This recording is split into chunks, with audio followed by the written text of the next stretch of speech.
Hello everyone, welcome to the class.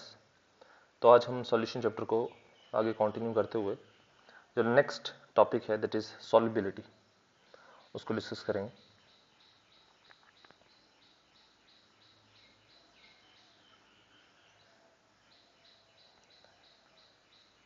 Solubility जो है basically वो हमें बताती है कितना अमाउंट, सॉल्युबिलिटी जो है वो असल में हमें किस बारे में बताती है, amount of solute dissolved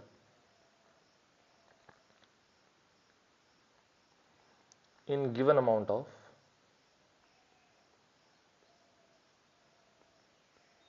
solvent. हमारे पास गिवन अमाउंट है सॉल्वेंट का, कुछ अमाउंट हो सकता है, जनरली जो है 100 ग्राम लिया जाता है कि 100 ग्राम सॉल्वेंट में कितना अमाउंट जो है सॉल्यूट का डिसॉल्व हुआ है, उसको हम बोलेंगे that is the term defined as solubility.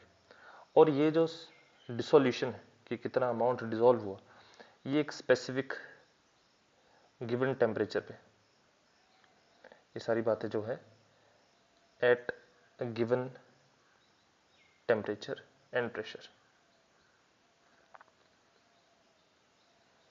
Temperature and pressure, क्योंकि टेम्परेचर प्रेशर पे हमारे पास सॉल्युबिलिटी जो है वो वेरिएशन शो करती है, इसलिए स्पेसिफिक टेम्परेचर और प्रेशर की बात होगी कि हमारे पास उस टेम्परेचर प्रेशर पे कितना अमाउंट ऑफ सॉल्यूट जो है 100 ग्राम सॉल्वेंट में जो है डिसॉल्व हो गया, उसको हम क्या बोल देंगे, सॉल्युबिलिटी।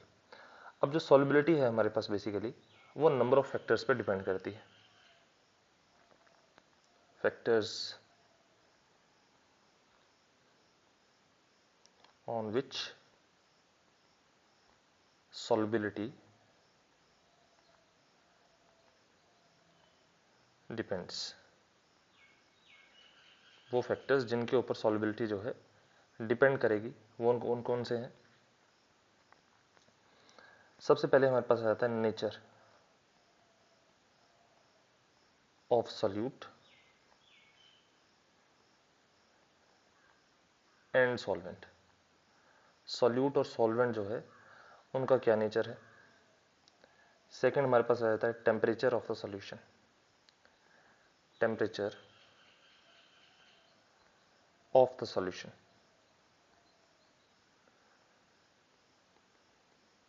एंड थर्ड है हमारे पास प्रेशर।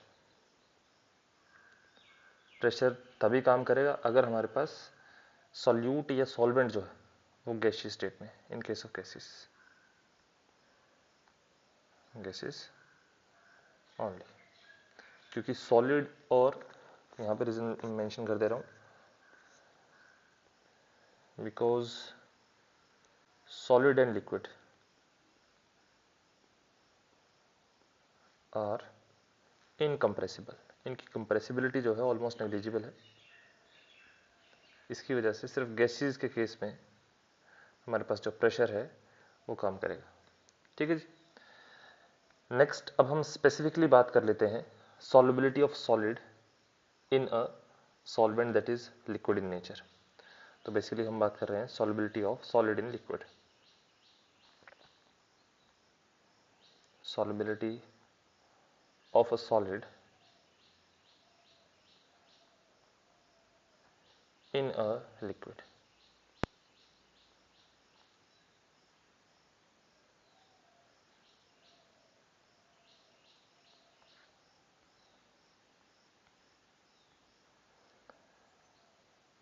तो बेसिकली हमारे पास जो सॉल्युबिलिटी है सॉलिड की लिक्विड में, वो मेजरली डिपेंड करती है दो चीज़ों पे। फर्स्ट है हमारे पास, या मैं लिख दे रहा हूँ majorly depends upon, majorly depends upon two factors. कौन कौन से। फर्स्ट है nature of solid and liquid, क्योंकि यहाँ पे अब एक चीज़ ध्यान रखें, यहाँ पे क्योंकि मेंशन्ड है, इन से पहले लिख रखा है सॉलिड और इन के बाद मेंशन किया है लिक्विड। इसका मतलब सॉलिड जो है दैट इज सॉल्यूट और लिक्विड जो है वो क्या है हमारे पास, सॉल्वेंट। ठीक है जी। Nature of solid and liquid, और सेकंड पे आ जाएगा टेम्परेचर ऑफ सॉल्यूशन, जो सॉल्यूशन है उसका टेम्परेचर क्या रहेगा। ठीक है जी। अभी देखिए, सबसे पहले अगर हम बात कर लेते हैं नेचर की,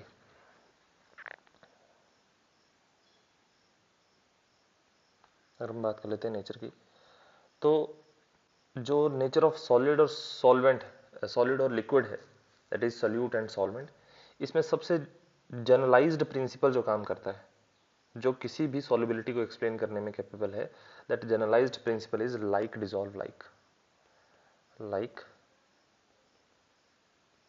डिसॉल्व्स लाइक।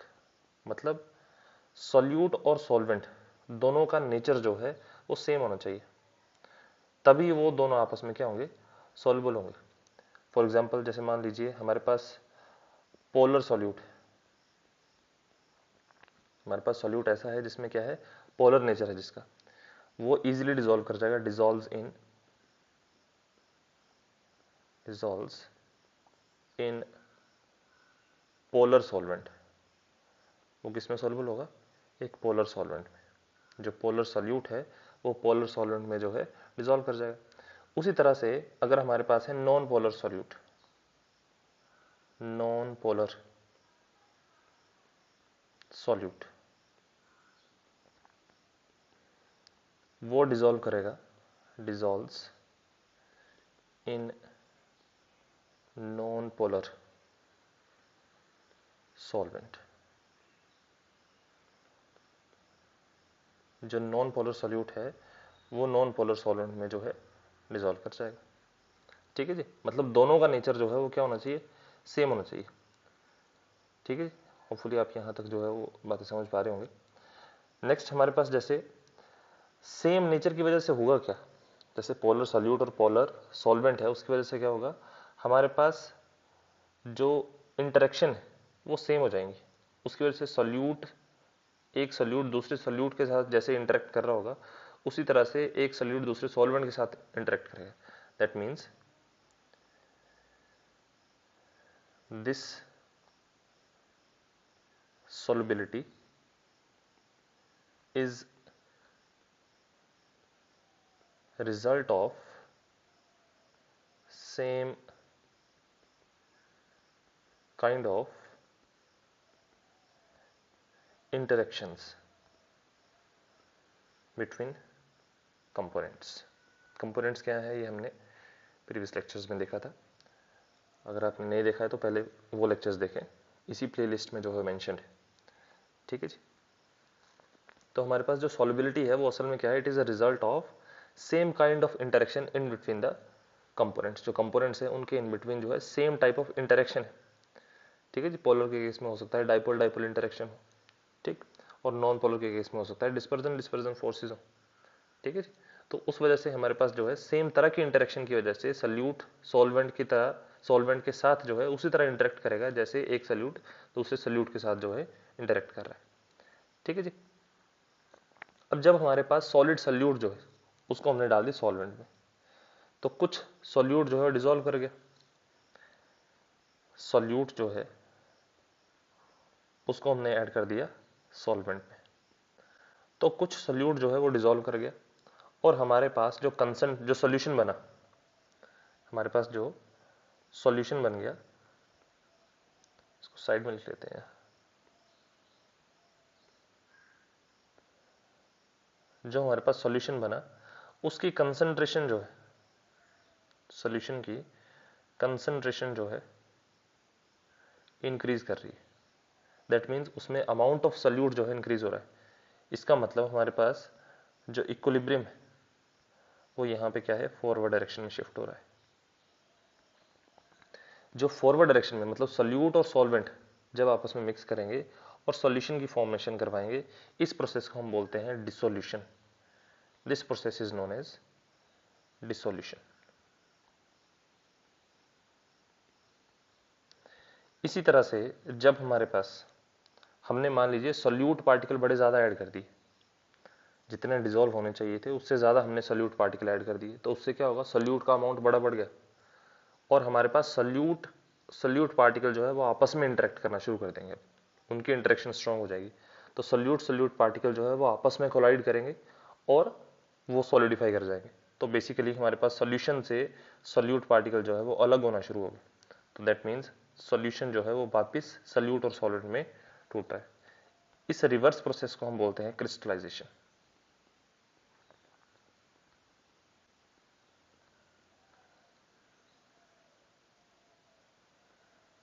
इसको क्या बोलेंगे, क्रिस्टलाइजेशन। डिसोल्यूशन के समय हमारे पास कंसंट्रेशन जो है वो इंक्रीज करती है और क्रिस्टलाइजेशन के समय जो कंसंट्रेशन है वो क्या करती है, डिक्रीज करती है। डिसोल्यूशन के समय जो कंसंट्रेशन है वो हमारे पास इंक्रीज करेगी सॉल्यूशन की, लेकिन क्रिस्टलाइजेशन के समय हमारे पास जो कंसंट्रेशन है वो डिक्रीज करेगी। ठीक। अब एक ऐसी सिचुएशन जब हमारे पास rate of dissolution becomes equal to rate of crystallization, एक ऐसी स्टेज जहां पे rate of dissolution and rate of crystallization जो है दोनों बराबर हो जाए। एक ऐसी सिचुएशन जहां पे रेट ऑफ डिसोल्यूशन और रेट ऑफ क्रिस्टलाइजेशन जो है वो दोनों बराबर हो जाए, उस समय हम बोलेंगे कि हमारे पास क्या है, एक इक्विलिब्रियम अचीव हो चुका है। This is the state of equilibrium, state of dynamic equilibrium, basically dynamic equilibrium. ठीक है, डायनेमिक इक्विलिब्रियम इसलिए बोल रहा हूं क्योंकि रेट जो है वो बराबर हो चुका है, मतलब वहां पे डिसोल्यूशन भी हो रही है और साइमल्टेनियसली क्रिस्टलाइजेशन भी हो रही है। लेकिन दैट डजंट मीन कि हमारे पास सिस्टम जो है वो हमें रुका हुआ दिख रहा है, दैट डजंट मीन डिसोल्यूशन और क्रिस्टलाइजेशन रुक गई है। असल में डिसोल्यूशन जितना फास्ट हो रहा है उतना ही फास्ट क्रिस्टलाइजेशन हो रहा है, तो इसलिए हमें लग रहा है कि सल्यूट जो है डिजोल्व नहीं हो रहा, लेकिन असल में सल्यूट का डिजोल्व होना और सल्यूट का सेपरेट होके सॉलिडिफाई करना, उन दोनों का रेट जो है बराबर है। ठीक है जी, तो यहाँ पे हमारे पास जो इक्विलिब्रियम है वो क्या है, डायनेमिक है। और ये सिचुएशन जो है ये है एक कांस्टेंट टेम्परेचर पे, यहाँ पे टेम्परेचर चेंज नहीं होगा, delta T is equal to 0, एक कांस्टेंट टेम्परेचर पे ये सारी चीजें हो रही हैं। ठीक है जी। अब यहाँ पे अगर हम और सॉल्यूट ऐड करें तो अगेन वो डिजोल्व नहीं होगा। ठीक है जी, क्योंकि स्टेट जो है वो डायनेमिक इक्विलिब्रियम में है। इस समय रेट ऑफ डिसोल्यूशन और रेट ऑफ क्रिस्टलाइजेशन जो है बराबर है। इस समय पे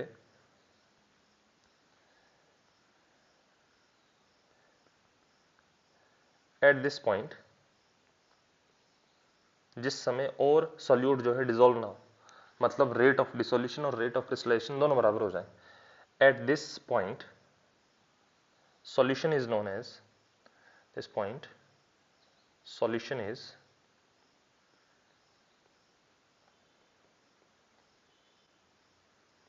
known as saturated solution। क्या बोला जाएगा इसको, सैचुरेटेड सॉल्यूशन। और ये ऐसा सॉल्यूशन है जिसमें और ज्यादा अमाउंट ऑफ सॉल्यूट जो है डिसॉल्व नहीं हो सकता, this is known as saturated solution. ठीक है जी।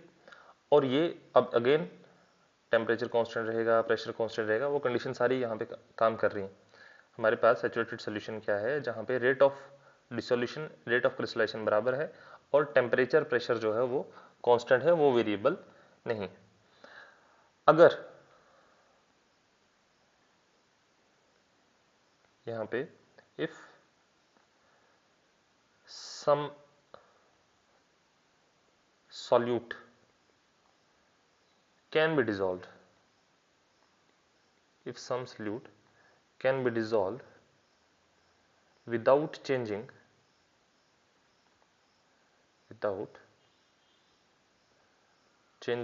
temperature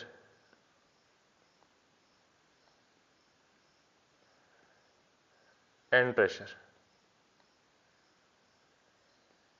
if some solute can be dissolved without changing temperature and pressure, then solution is known as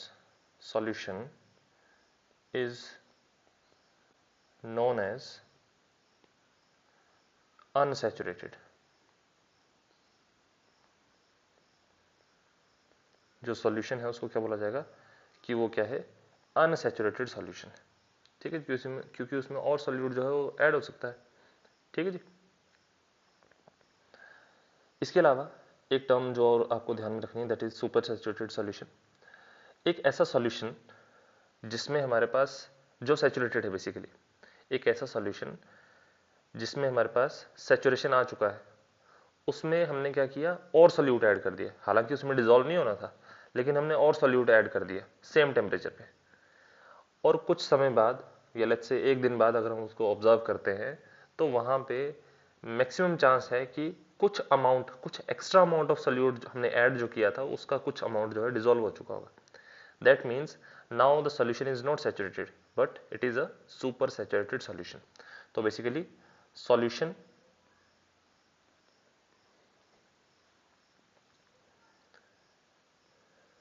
containing more solute, solution containing more solute than necessary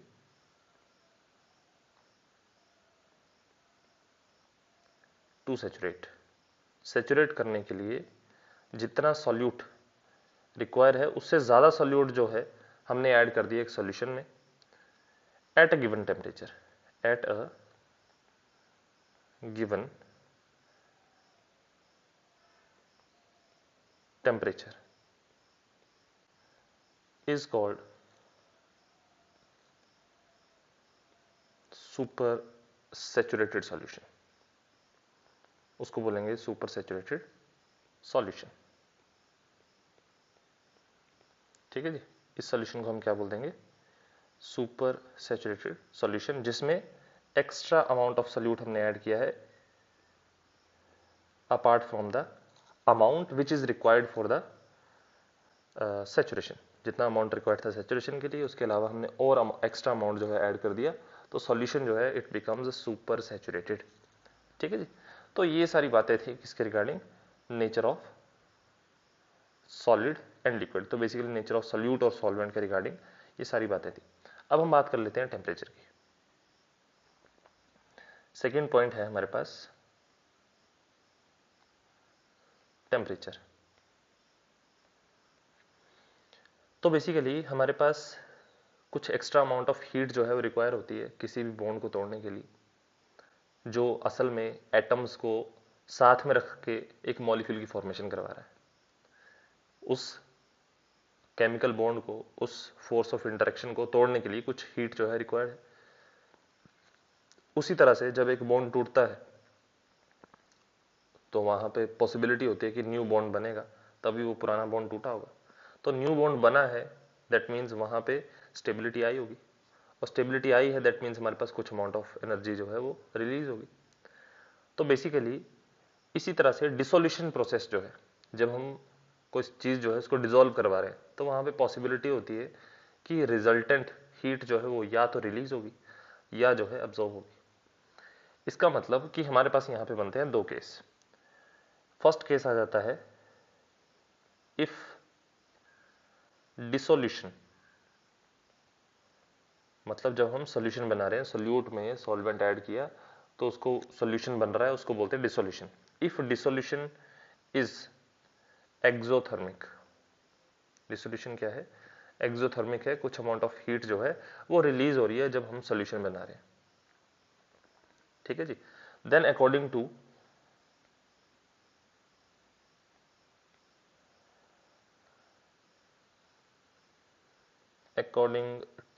ली-चैटलियर principle, Le Chatelier principle क्या बोलता है, according to Le Chatelier principal हमारे पास temperature जो है उसको अगर हम increase करवाएं, अगर हम टेम्परेचर को इंक्रीज करवाएं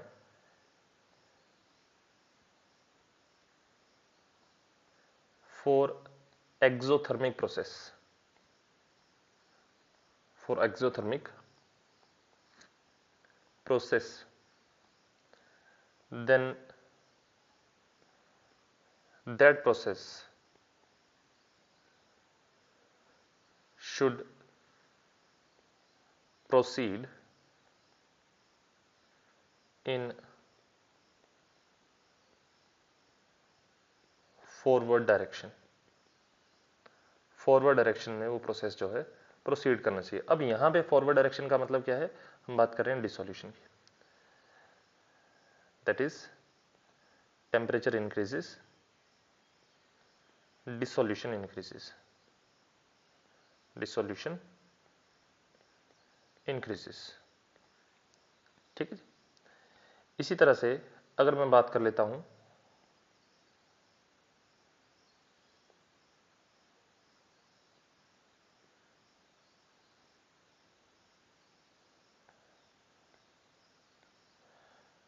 लेट्स से हमारे पास है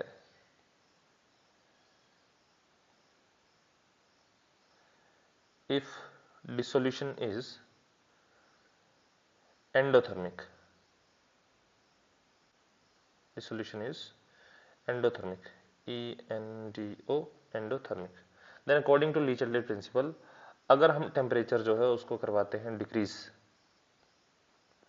अगर हम टेम्परेचर को क्या करवाएंगे, डिक्रीज करवाएंगे, तो हमारे पास for endothermic process, endothermic process then the process should proceed in forward direction। इसका मतलब अगर टेम्परेचर को हम क्या करवा रहे हैं, डिक्रीज करवा रहे हैं, तो हमारे पास डिसोल्यूशन जो है वो क्या कर जाएगा, इंक्रीज कर जाएगा। ठीक है जी। होपफुली आप ये डिसोल्यूशन वाला टेम्परेचर के असेंस में जो है वो समझ पाए होंगे। ठीक है जी। अब यहाँ पे जैसे मैंने स्टार्टिंग में बोला कि सॉलिड और लिक्विड जो है, यहाँ पे स्टार्टिंग में बात करी थी हमने, ये वाले थर्ड पॉइंट, कि हमारे पास जो सॉलिड और लिक्विड है दीज आर इनकम्प्रेसिबल, और अभी जो हम केस पढ़ रहे हैं उसमें सॉलिड इन लिक्विड की बात हो रही है, मतलब सॉल्यूट जो है सॉलिड है और लिक्विड जो है वो सॉल्वेंट है। तो हमारे पास प्रेशर का कोई भी इफेक्ट जो है वो ऐसा यहाँ पे देखने को नहीं मिलेगा। दैट मीन्स मेंशन कर देता हूँ, प्रेशर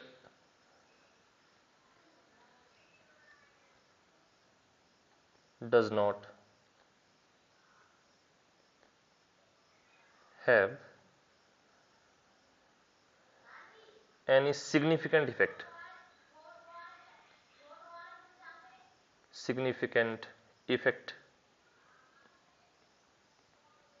on solubility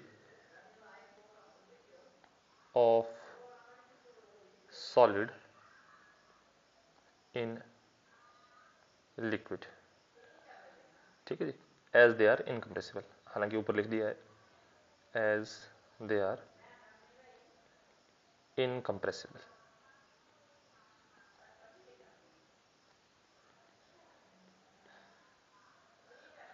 ठीक है जी। तो ये हमारे पास था solubility of solid in liquid.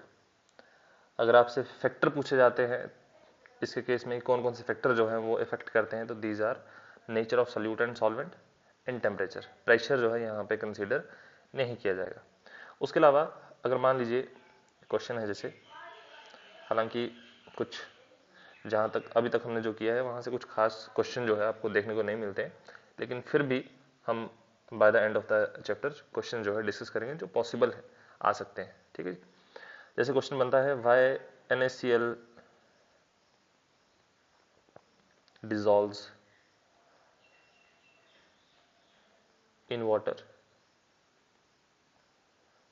but not in benzene, but not in benzene।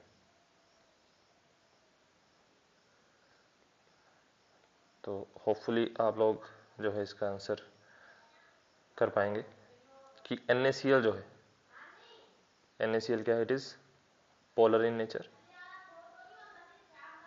Even water जो है it is also polar in nature. लेकिन बेंजीन जो है, बेंजीन इज नॉन पोलर। इसकी वजह से NaCl और वाटर जो है वो डिजोल्व हो जाएंगे और बेंजीन जो है उसमें हमारे पास NaCl जो है डिजोल्व इतना इजीली नहीं कर पाएगा। ठीक है जी, ठीक है जी। इसके अलावा जो है वो हम नेक्स्ट लेक्चर में कंटिन्यू करेंगे।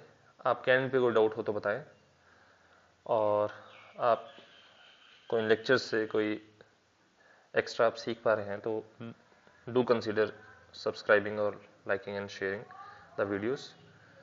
थैंक यू, मिलते हैं नेक्स्ट लेक्चर में। धन्यवाद।